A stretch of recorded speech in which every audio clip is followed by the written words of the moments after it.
When Sherman Hemsley died alone in his Texas home, his body lay undiscovered for hours. The man who made millions as the loudmouthed George Jefferson on the Jeffersons had fallen from grace in ways that would shock his fans. His abandoned house held dark secrets, financial ruin, and a mystery that would tear his family apart even after death. From the Bronx to Broadway. Most people remember Sherman Hemsley as the loudmouthed George Jefferson, but his story began in the tough neighborhoods of South Philadelphia, where dreams seemed impossible. Born on February 1, 1938, Sherman Alexander Hemsley grew up in a world where making it out was more fantasy than reality. His mother, a hard-working woman who never gave up, juggled multiple jobs just to keep food on the table and a roof over their heads. She cleaned offices at night, took in laundry during the day, and did whatever it took to survive in a city that didn't offer many chances to people like them. Even as a young boy, Sherman was different. While other kids played in the streets, he was drawn to music and performance. His voice could fill a room, and he had a natural ability to make people laugh, even when times were tough. He sang in the local church choir every Sunday, his powerful voice standing out among the congregation. At school, he threw himself into any production or talent show he could find, despite having no formal training or encouragement from teachers who saw acting as a waste of time for a poor black kid. When Sherman was just 16, he made a decision that shocked everyone who knew him. He dropped out of high school and enlisted in the United States Air Force. His mother was heartbroken, but Sherman knew he needed to find his own path. Military life was hard, but it gave him something unexpected. While entertaining his fellow soldiers during downtime, Sherman discovered he had perfect comedic timing. His impressions and jokes became legendary on base, and for the first time, he realized he might actually have a gift worth pursuing. After completing his service, Sherman faced a choice that would define his entire life. He could return to Philadelphia and find a steady job, or he could chase his impossible dream. In the early 1960s, he packed his few belongings and headed to New York City with barely enough money for a week's rent. The city was brutal to aspiring actors, especially black performers who faced closed doors everywhere they turned. Sherman took a job with the Postal Service, working long hours sorting mail while spending his nights running from audition to audition, facing rejection after rejection. But Sherman refused to give up. He lived in tiny apartments, ate cheap food, and saved every penny he could for acting classes and headshots. Then, in 1967, everything changed. He auditioned for a role in a Broadway musical called Pearly, a groundbreaking show that tackled racial issues with humor and heart. When he landed the part of Gitlow, a simple but lovable character, Sherman knew his life would never be the same. The boy from South Philadelphia was about to become a Broadway star, and this was just the beginning of a journey that would make him famous beyond his wildest dreams. The birth of George Jefferson, how a bigoted character made him a star. The phone call that would change Sherman Hemsley's life forever came from television producer Norman Lear, who had seen Sherman's powerful performance in Pearly and knew he had found something special. Lear was creating a groundbreaking sitcom called All in the Family, centered around the controversial character of Archie Bunker, a working-class bigot who said things on television that had never been heard before. But Lear needed someone to play Archie's neighbor, a character who would be just as prejudiced, but from a completely different perspective. He wanted to create George Jefferson, a successful black businessman who was every bit as bigoted as Archie, just in the opposite direction. The concept was revolutionary and risky in the early 1970s. Television had never featured a black character who was openly prejudiced against white people, and many network executives were terrified of the potential backlash. But Norman Lear believed that comedy could address serious social issues, and he saw George Jefferson as the perfect way to show that prejudice existed on both sides of the racial divide. When he offered Sherman the role, it came with a warning that this character would be unlike anything audiences had ever seen on television. Sherman had serious reservations about taking on such a controversial part. He worried that playing a bigoted character might damage his reputation and limit his future opportunities. The George Jefferson character was designed to be loud, obnoxious, and prejudiced against white people, using slurs and expressing views that would shock television audiences. Sherman spent sleepless nights wondering if he was making a terrible mistake that would destroy his career before it really began. But he also recognized that this was a once-in-a-lifetime opportunity to be part of something that could change television forever. What made Sherman's performance brilliant was his ability to make George Jefferson both hateable and lovable at the same time. He brought depth and humanity to a character who could have easily become a one-dimensional villain. Sherman found ways to show George's vulnerabilities, his love for his family, and his genuine desire to succeed, even while delivering the controversial dialogue that made audiences uncomfortable. He made viewers understand that George's prejudice came from his own experiences with discrimination, creating a complex character that forced people to examine their own attitudes about race and class. The magic really happened when Sherman was paired with Isabel Sanford, who played his wife, Louise Jefferson. Their on-screen chemistry was explosive and authentic, creating one of television's most believable marriages. Isabel's gentle, wise Louise perfectly balanced Sherman's bombastic George, and their interactions felt genuine rather than scripted. They fought, they loved, they supported each other, and they made audiences believe in their relationship despite the outrageous situations the writers put them in. The success of George Jefferson on All in the Family was so overwhelming that Norman Lear made the historic decision to give the character his own show. The Jeffersons would become the first successful sitcom spin-off featuring a black family, breaking barriers and proving that diverse stories could attract massive audiences and make serious money. Moving on up to television gold. By 1975, Sherman Hemsley had transformed from a struggling postal worker into television royalty, and the money was rolling in like never before. The Jeffersons became an instant hit, and what started as a simple spin-off turned into one of the most successful sitcoms in television history. For 11 incredible seasons, America tuned in every week to watch George Jefferson strut across their screens, and Sherman was getting paid handsomely for every single episode.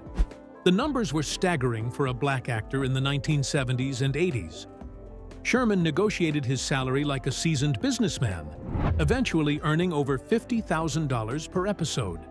That was serious money back then, especially for someone who had once sorted mail for a living. By the show's peak years, he was pulling in millions annually, making him one of the highest-paid black actors on television. The kid from South Philadelphia was now living in luxury, driving expensive cars, and enjoying the kind of lifestyle he had only dreamed about. But The Jeffersons was more than just a paycheck for Sherman. The show tackled controversial subjects that other sitcoms wouldn't touch. Episodes dealt with interracial relationships, racism, and social issues, all while keeping audiences laughing. Sherman's portrayal of George Jefferson was brilliant because he made a potentially unlikable character somehow lovable. George was prejudiced, loud, and often obnoxious, but Sherman brought a humanity to the role that made viewers understand the character's flaws while still rooting for him. The show's cultural impact was enormous. It broke barriers and opened doors for other black performers, proving that audiences were hungry for diverse stories. Sherman became a household name, recognized everywhere he went. Children imitated his walk, adults quoted his lines, and the famous theme song became part of American culture. The Jeffersons wasn't just entertainment, it was a cultural phenomenon that changed television forever. Sherman's success didn't stop with the Jeffersons. He made guest appearances on other shows, returned to his theater roots with stage performances, and even pursued his passion for music. He recorded albums and performed in nightclubs, showing off the singing voice that had first gotten him noticed in church choirs decades earlier. His versatility as a performer was finally being recognized, and opportunities seemed endless. At his peak, Sherman's net worth was estimated at over $4 million. He owned beautiful homes, invested in various ventures, and lived the high life that came with being a television star. He was generous with his money, helping friends and family, and enjoying the fruits of his hard work. For nearly a decade, Sherman Hemsley was on top of the world. But as many celebrities learned the hard way, staying at the top can be much harder than getting there. The cracks begin to show. The phone call that ended Sherman Hemsley's golden years came without warning in 1985, and it shattered everything he thought he knew about loyalty in Hollywood. After 11 successful seasons, The Jeffersons was canceled abruptly, and Sherman found out the same way everyone else did, through industry gossip and newspaper reports. There was no farewell party, no proper goodbye, and no advance notice to prepare the cast for what was coming. Sherman felt betrayed by the network executives who had made millions off his talent, and that bitterness would stay with him for the rest of his life. What happened next was every actor's worst nightmare. Sherman discovered that being George Jefferson had become both his greatest blessing and his biggest curse. Casting directors and producers couldn't see past the loud, strutting character he had played for over a decade. When he auditioned for dramatic roles, they wanted him to be funny. When he tried for comedy parts, they wanted him to be exactly like George Jefferson. The entertainment industry had put him in a box, and breaking out seemed impossible. Substantial roles became rare, and Sherman watched his career opportunities slip away while younger actors took the parts he desperately wanted. The financial problems started slowly, but picked up speed like a runaway train. Sherman had never been great with money management, preferring to trust others with his investments while he focused on his craft. Some of those investments turned out to be disasters, eating away at his savings. The Internal Revenue Service came knocking with tax bills that seemed to multiply overnight. Sherman's generous nature, which had always been one of his best qualities, became a financial burden as friends and family members continued to ask for help he could barely afford to give.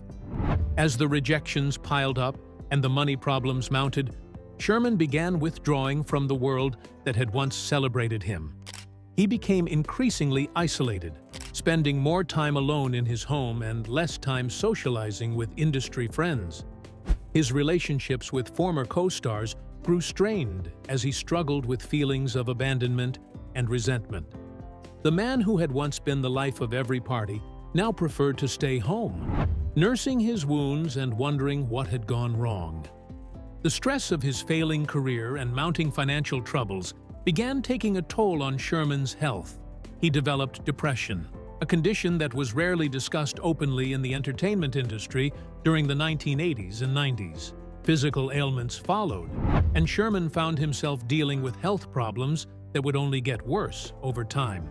The confident, energetic performer who had once commanded television screens was slowly disappearing, replaced by a man who felt forgotten and abandoned by the world he had helped entertain. These early warning signs were just the beginning of Sherman's downward spiral, and sadly, things were about to get much worse before they got better. The mysterious Texas retreat. In the late 1990s, Sherman Hemsley made a decision that shocked everyone who knew him, abandoning the glitz and glamour of Los Angeles for a quiet life in El Paso, Texas. He purchased a modest ranch-style home in a middle-class neighborhood, far from the Hollywood spotlight that had both made and broken him. The house was nothing like the luxury mansions his former co-stars owned, but for Sherman, it represented something more valuable than wealth: complete privacy and escape from a world that no longer seemed to want him. The transformation from television star to hermit was both gradual and disturbing. Sherman's new neighbors rarely saw him, and when they did, it was usually during quick trips to the local grocery store. He would slip in and out wearing dark sunglasses and a baseball cap, keeping his head down and avoiding eye contact. The man who had once thrived on audience laughter and applause now seemed terrified of human interaction. Those who recognized him were often shocked by how different he looked from his George Jefferson days, appearing thinner, older, and deeply troubled. Inside his El Paso home, Sherman lived a life that grew increasingly chaotic as the years passed. Neighbors occasionally glimpsed through windows during his rare yard appearances, reporting piles of boxes, stacks of papers, and general clutter that suggested a man struggling to maintain basic order in his life. Bills piled up on tables, mail went unopened for weeks, and the once proud performer seemed overwhelmed by the simple tasks of daily living. The house that was supposed to be his sanctuary had become a prison of his own making. But the most intriguing aspect of Sherman's Texas hideaway were the rumors that swirled around what he kept hidden inside. Former friends claimed he had secret rooms where he stored valuable memorabilia from the Jeffersons, including original scripts, costumes, and awards that could be worth a fortune. Some whispered about hidden cash or valuable collectibles that Sherman had squirreled away during his peak earning years. Delivery drivers and repair workers who occasionally entered the house reported seeing boxes labeled with cryptic markings and rooms that seemed to be kept locked at all times. Local gossip suggested that Sherman had become paranoid about people trying to steal from him or take advantage of his fame. He installed multiple locks on his doors, kept curtains drawn tight, and seemed to trust almost no one. The neighbors who tried to be friendly found themselves rebuffed by a man who had clearly given up on forming new relationships. Even his few remaining contacts from the entertainment industry found it nearly impossible to reach him by phone or get him to answer his door. The mystery of what Sherman was really doing in that El Paso house and what secrets he was keeping locked away from the world would only deepen as his health continued to decline. But one thing was certain. The vibrant, confident performer who had once made America laugh was disappearing more completely with each passing year, leaving behind only whispers and speculation about the treasures and terrors hidden within his Texas retreat.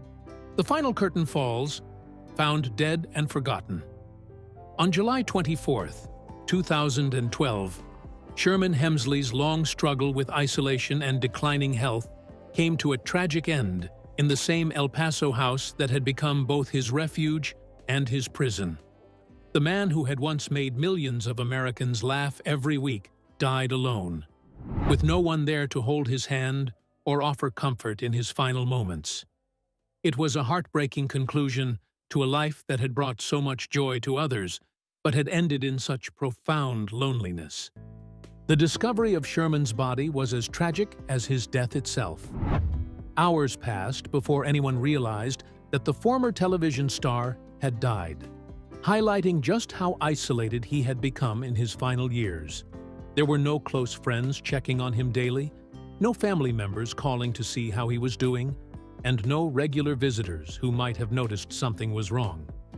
The man who had once been surrounded by cast members, crew, and adoring fans had somehow become so disconnected from the world that his death went unnoticed for precious hours.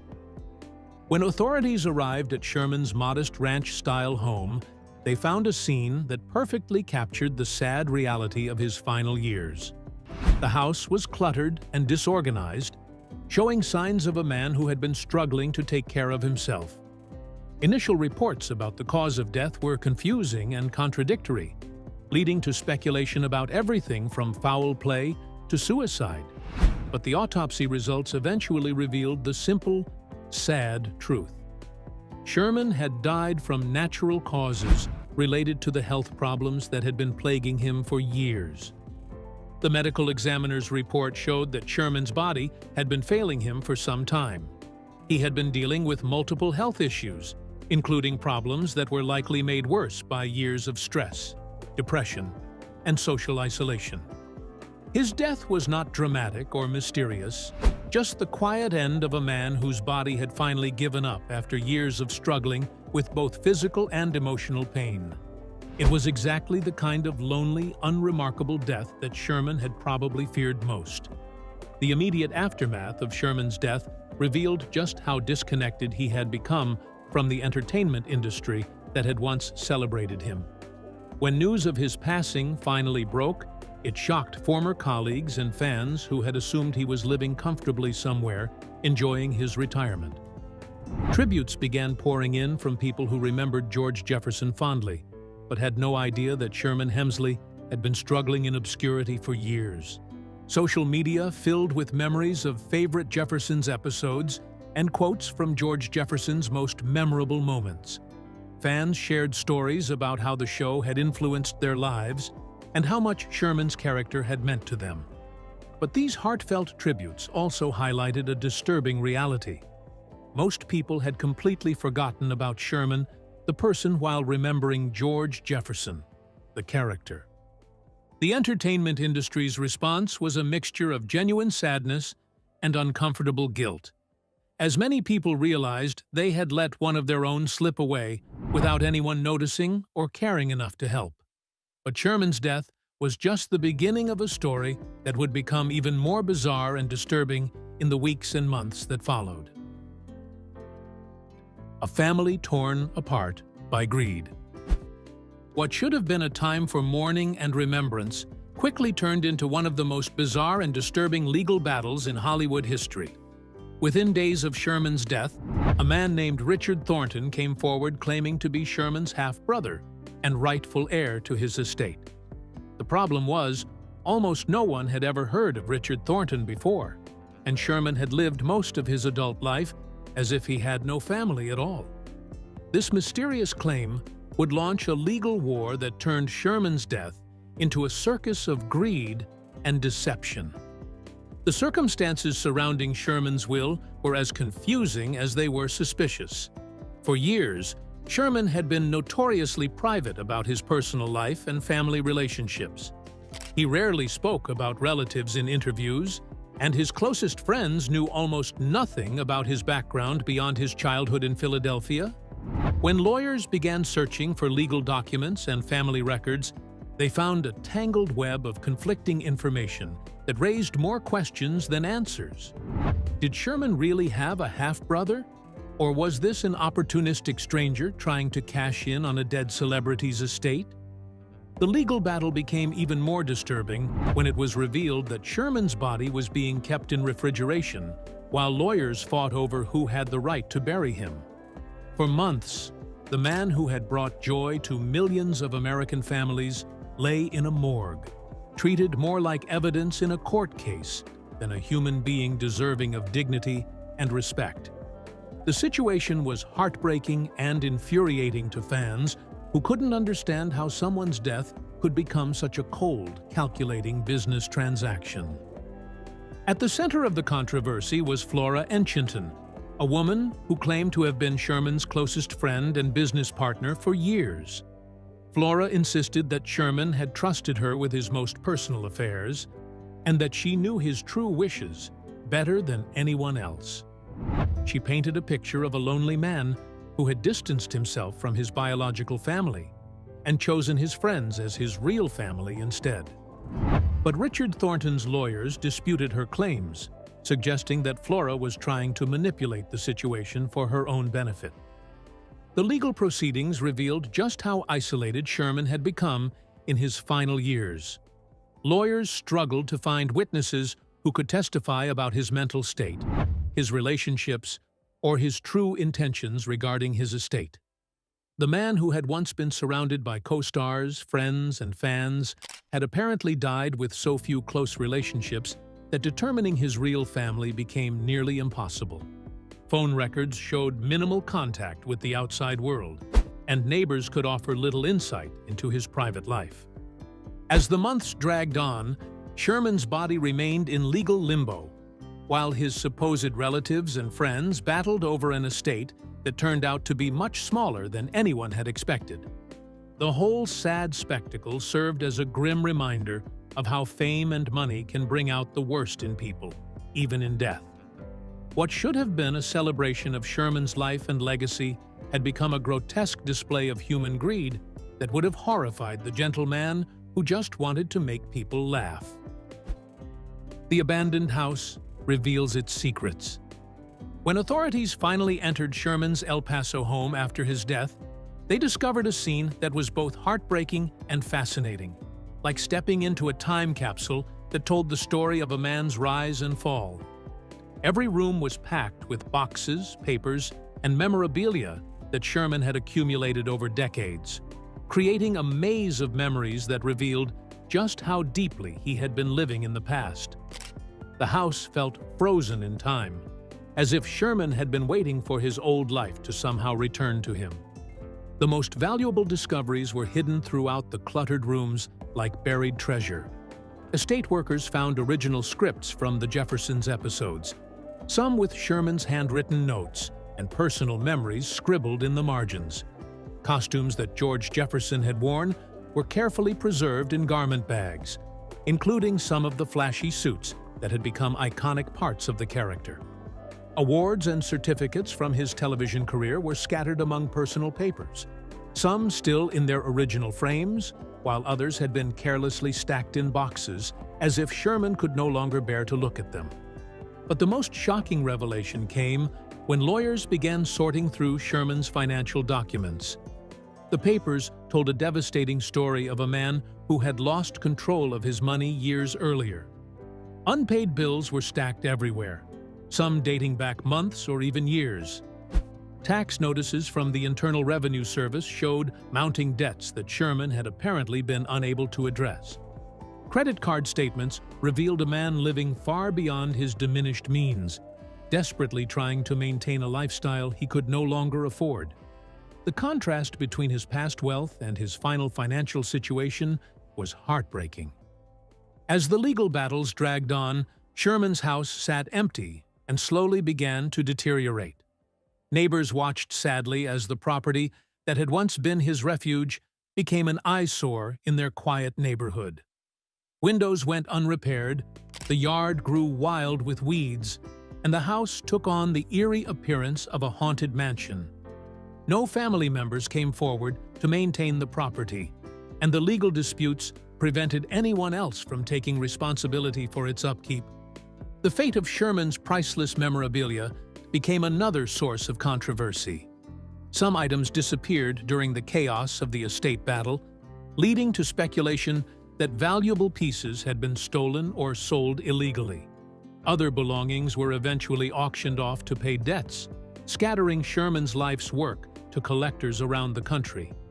Scripts and costumes that should have been preserved in a museum or television archive instead ended up in the hands of private buyers who saw them as investments rather than pieces of entertainment history. The house itself eventually went into foreclosure, a final insult to a man who had once lived in luxury. Today, the modest El Paso home where Sherman spent his final years stands as a monument to how quickly fame and fortune can disappear, leaving behind only empty rooms and fading memories of better times. The cautionary tale of Sherman Hemsley. The final accounting of Sherman Hemsley's life revealed one of Hollywood's most devastating financial collapses, with his net worth at death estimated at less than $50,000 compared to his peak wealth of over $4 million. This staggering loss of nearly 99% of his fortune serves as a brutal reminder of how quickly success can turn into failure when fame, poor decisions, and isolation combine into a perfect storm of personal destruction. Sherman's story became a cautionary tale that every entertainer should study and fear. The lessons from Sherman's tragic end are painfully clear and unfortunately common in the entertainment industry. His experience shows how typecasting can destroy a career, trapping actors in roles that make them famous but ultimately limit their future opportunities. His financial troubles illustrate the dangers of trusting others with money management and making poor investment choices without proper guidance. Most heartbreaking of all, his isolation demonstrates how fame can become a prison that separates celebrities from genuine human connections, leaving them vulnerable and alone when they need support the most. When news of Sherman's death spread through Hollywood, his former co-stars and colleagues expressed genuine shock and sadness at how lonely his final years had been. Isabel Sanford, who had played his wife Louise Jefferson, had passed away years earlier. But other cast members from the Jeffersons were devastated to learn that Sherman had been struggling in silence. Many admitted they had lost touch with him over the years and wished they had tried harder to maintain their friendships. The entertainment industry, which can be notoriously self-absorbed, was forced to confront the harsh reality of how it treats its aging stars. Despite his tragic end, Sherman's legacy as George Jefferson remains powerful and influential in television history. The character broke important barriers and paved the way for more diverse representation on television. Modern sitcoms still reference the Jeffersons, and George Jefferson's catchphrases and mannerisms continue to appear in popular culture decades after the show ended. Sherman created a character that was both controversial and beloved, proving that audiences were ready for complex black characters who were neither saints nor stereotypes. Perhaps the most important lesson from Sherman Hemsley's life is the reminder that behind every beloved television character is a real human being with real problems. Fans often forget that their favorite actors face the same challenges as everyone else, including loneliness, financial stress, health problems, and the fear of being forgotten. Sherman made millions of people laugh for over a decade, but when he needed help and companionship in his final years, fame offered him no protection from life's harshest realities. Sherman's story serves as both a celebration of his artistic achievements and a warning about the dark side of celebrity.